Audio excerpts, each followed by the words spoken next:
સરદારનું અખંડ ભારતનું સ્વપ્ન સફળતાપૂર્વક પૂર્ણ થયું.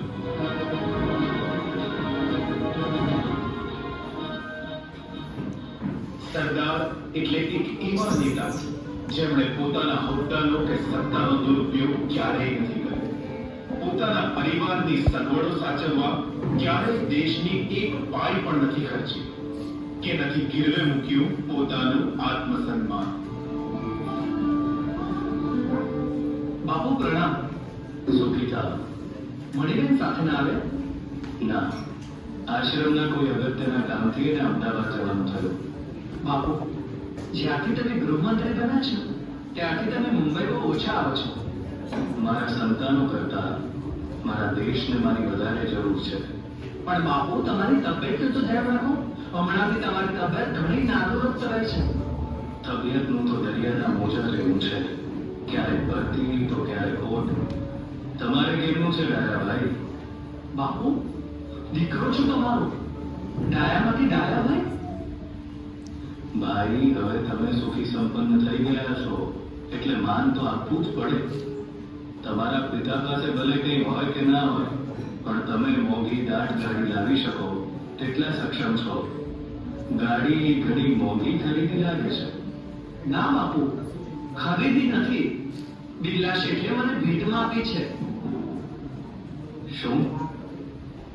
બિરલા શેઠે ભેટમાં આપી? હા, બિરલા શેઠ તો તમારા ખાસ મિત્ર છે, તો એમણે કહ્યું કે મારા મિત્રના દીકરાને હું એક ગાડી તો ભેટમાં આપી શકું.